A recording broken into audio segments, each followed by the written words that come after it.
Auburn heads to Gainesville, and they've got their hands full.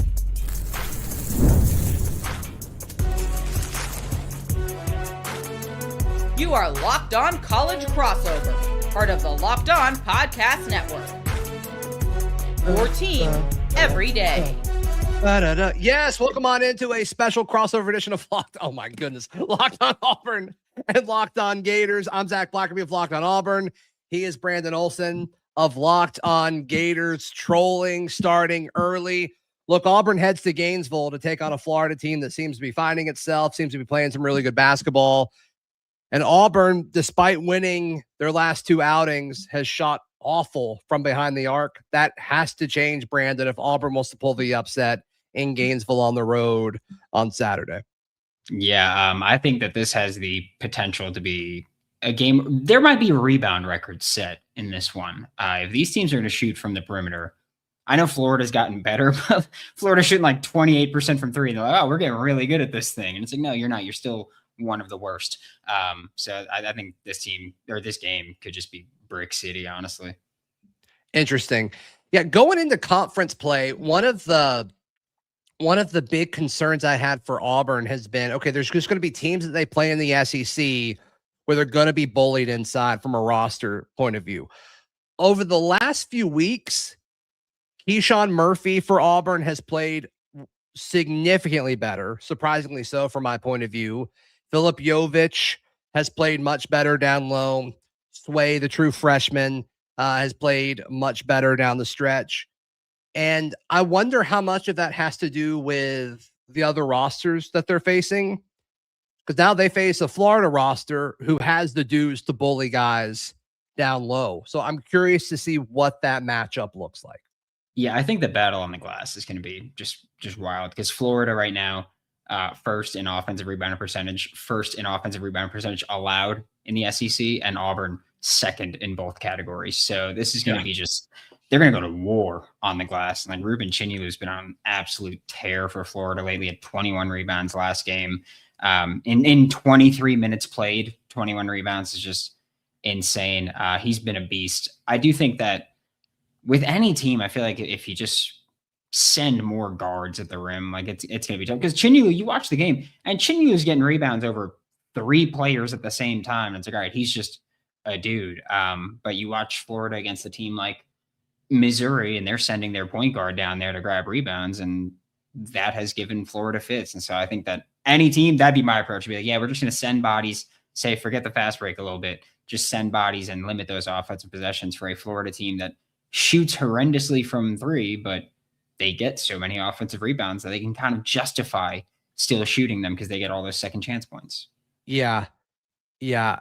And to me, like, I still think we've gone through a few different iterations of like what this Auburn team is trying to be. And over the last stretch here, I think they have leaned into being a little bit more physical, which I didn't have on my bingo card, but it looks natural to this team. Once again, it's been against teams that they should be able to body and, match up with physically.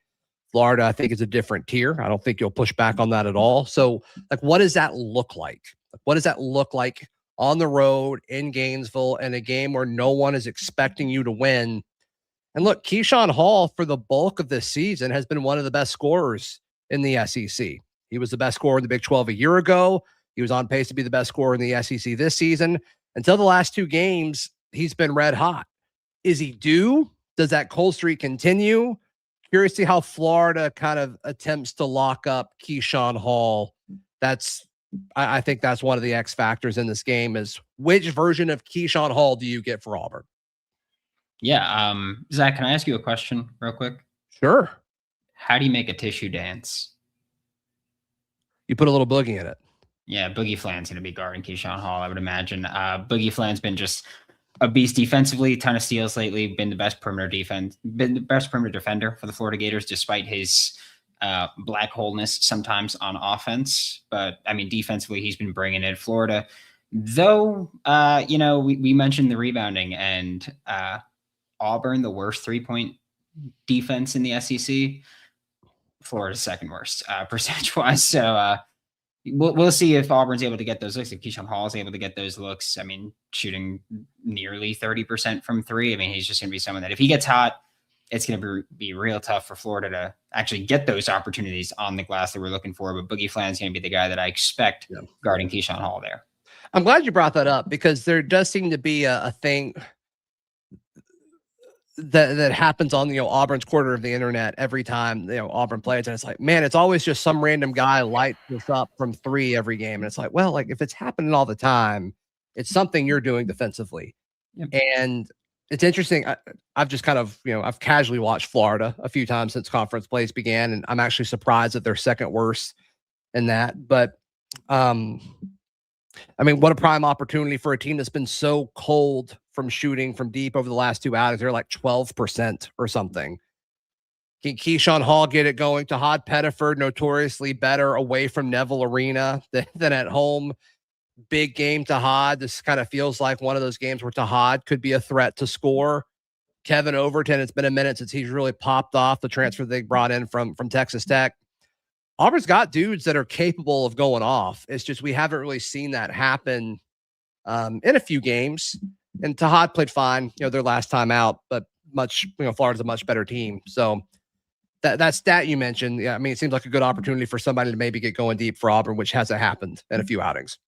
Yeah, I think that when you watch Florida, the reason it might feel different is because they don't give up a ton of the 3-point attempts, but percentage-wise, like teams are getting them, and we've seen teams be able to scheme things open against Florida's defense. They've started playing more zone, which obviously gives those opportunities. If you're going to get those looks, that's when they're going to happen. And in the second half, we've seen it quite a bit where Florida will shift to a bit of a zone. And if you're going to break it, you're going to break it. But that perimeter shooting is going to be how Auburn can make it happen. And yeah, I think that looking for – it's also just really tough, just to be honest, for Auburn, where it's tough to struggle whether you're at home or on the road and then try to find it at home or try to find it on the road. I feel like that's just really tough for a Florida team that right now they're hot, they're playing well. And it's just like, it's not easy to go onto the road and be like, oh, I've been struggling and now I got all these hostile fans at me. And now I'm going to lock in and figure it out. No, it is tough. It is tough. I mean, even looking at like what happened in the midweek, like if you can take a road win at all, you take it. I mean, Auburn just went to Oxford. So now they've got to turn around and go to Gainesville. Like that's tough. And I think it was a solid win at Ole Miss. I don't think Ole Miss is great, but it's tough to win on the road in this conference. It just is. It doesn't matter who you're playing. So to do that twice in a row, I mean, you would talk about a series of games that would have the potential to turn Auburn's season around if they were able to go into Gainesville and win back-to-back road games. Yeah, I mean, to get back-to-back road games, I mean, Florida did it last week, so it has to be easy, right? Like, I feel like that one has to be easy, right? Oklahoma. Who are they against? Who are the two road games against? Oklahoma, then Vanderbilt. Oklahoma was a 17-point win. Vanderbilt was 4. Yeah. But hey, back like you said, if you could take a road win, you take that road win. Take it, that matters, right? You're an underdog against Vandy. Absolutely. But yeah, I think that Florida right now has just been at home, haven't lost. Like they have not lost at home yet. Tough place to win. Yep. They really protected the paint, or they really protected their court last year. They turn it up at home, and again, that crowd is you're gonna see it. For the fans like that haven't watched a game in Gainesville, I don't know what it is, but you will hear individuals yelling more in Gainesville than any other broadcast I watch. For some reason, the way they're always set up, you hear this one specific Florida fan every week just screaming. Interesting. And it's going to slip through. All right, let's give our picks and predictions in a moment, and then just another storyline that I'm a little tired of. I'm curious to see how much we hear of it during the broadcast. That's next on this crossover edition of Locked On Gators and Locked On Auburn. Today's show brought to you by our friends at FanDuel. FanDuel is America's #1 sportsbook. Brandon, can you imagine wagering anywhere other than with our friends at FanDuel? I'd rather die than even imagine it. Yeah, I'm there with you. There's not yet a lineup as we record this show for Auburn and Florida. I imagine Florida will be like I would say 6-7.5 point favorite is kind of where, or do you think it's more? I think it'll be more. Oh, I did a 6-7 thing. Yeah, you did 6-7. But yeah, regardless, Florida will be favored. So hey, if you feel confident in Auburn, maybe consider the money line if you want to go that direction. NFL Championship Sunday, the New England Patriots 4.5 point favorites over the Denver Broncos. Seattle Seahawks, 2.5-point favorites over the LA Rams. Of course, all those teams vying for a chance to go to the Super Bowl. I got New England and Seattle. What do you think? Yeah, both covering the spread too. Yeah, there we go. There we go. I'd be very happy if that happened. Head over to FanDuel.com to get more info today. Today's show also brought to you by our friends at TurboTax. Can you imagine filing your taxes anywhere other with our friends at TurboTax? Would rather die than even imagine it. I can't imagine it either. I've said this before, like when I've done this read before, like the first few months of the year, it just kind of feels like a cloud following you. Like, you got to do your taxes. Yeah. You got to do your taxes. Just get it done. Get it done with our friends at TurboTax. A local TurboTax expert will do it for you. With TurboTax full service, you can have your taxes done for you by a local expert, start to finish, without having to guess. So for a limited time, you can have your taxes done for just $150 all in. If a TurboTax expert didn't file for you last year, just file by February 28th. Take taxes off your plate and get back to your life. Visit TurboTax.com/local to book your appointment today. Thank you so much for making Locked On Auburn your first listen every single day. Thank you for making Locked On Gators your first listen every single day. And if you want more of each of us, just make the other show the second listen every day. We would both greatly, greatly appreciate it. I think Florida wins by 6 or 7. I did it again. 6-7. That's kind of where I'm at. So I don't know if it'd be like 82-75-ish. That's kind of where I'm living in this one. I think Florida will end up being favored by 8.5. I think they'll win by more than that. I think Florida's going to take this into double digits right now. Their defense has been mostly great outside of the Vanderbilt game. They haven't allowed, over 80 outside of the Vanderbilt game. They haven't allowed over 80 since the first game of the season against Arizona. They've been scoring in the 90s most games, especially over the past month. So yeah. I think that Florida right now, they're just on fire. It's not that I'm like, oh yeah, Florida's just so much better. Florida's just on fire right now. They're playing really good basketball, figuring things out. So I do think that they'll win by 11 or 12. It is going to be really interesting because I think this is a storyline that you were going to bring up, but Todd Golden gets to face his grandson. He gets to face his grandson and Stephen Pearl out there. That's not exactly the storyline I was going, but the whole like how close their families are and how they eat dinner together the night before, like we need to stop doing that. We need to stop doing that. That needs to quit being like the focus of this. I hope that's not brought up over and over and over again on the broadcast. That's what I hope. I'll set that line at 2.5. And then the amount of times they're going to bring it up, I'll set it at 2.5. Yeah, I ain't touching that. I ain't touching that for sure. So, all right. So it sounds like we're kind of in agreement on the final there. So we'll see what happens. I think guys to watch for Auburn, Keyshawn Hall, Tahad, Pettiford, or does kind of a secondary guy like Elijah Freeman? Can he, he's had games where he pops. Could this be a game for him where he goes off? We'll see. We'll see. Give me 2 or 3 names for Florida to keep an eye on. I think Reuben Chinyelu has got to be one for Florida. He's been the driving force of this insane run that they're on. He's just been dominant on the glass. Alex Condon hasn't even had to do that much because Chinyelu has just been hogging them all up. And now you're facing a team that's also very good at rebounding on both sides of the court.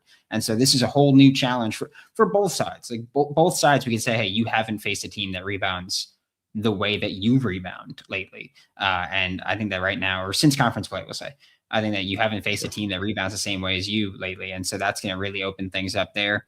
And for Florida, it's also both the guards. Boogie, Fland, and Xavier Lee have both had games where they play really well. And they've both played games where they've just been complete black holes on offense. And if they're both going to go back to being black holes on offense, you're not going to win a lot of games. We can't have Boogie Fland shooting, 2 for 12 and 0 for 6 from 3, and Xavier Lee shooting 1 for 8 and 1 for 4 from 3. Like we can't have games like that anymore. And yet every now and then those games turn around and they show up. So you got to find some kind of consistency here, and they're both still trying to figure out their roles. It's going to be a little bit tougher. I don't think the Florida's played a team with, I don't want to say as good perimeter defenders as Auburn, but because obviously the 3-point shooting, but just be pesky at times. And I don't want to fall into bad habits there if you're Florida. Yeah, sure. For all Auburn folks watching, how can they get more Brandon Olsen? Locked On Gators every single day. Yeah. Yeah, for all the Florida folks watching, you can get more Auburn content. Locked on Auburn available wherever you find Locked on Gators. Please like the video. Please subscribe to Locked on Gators and Locked on Auburn. We'll see you next time. This has been a crossover edition of Locked on Auburn and Locked on Gators. Your team every day. Oh!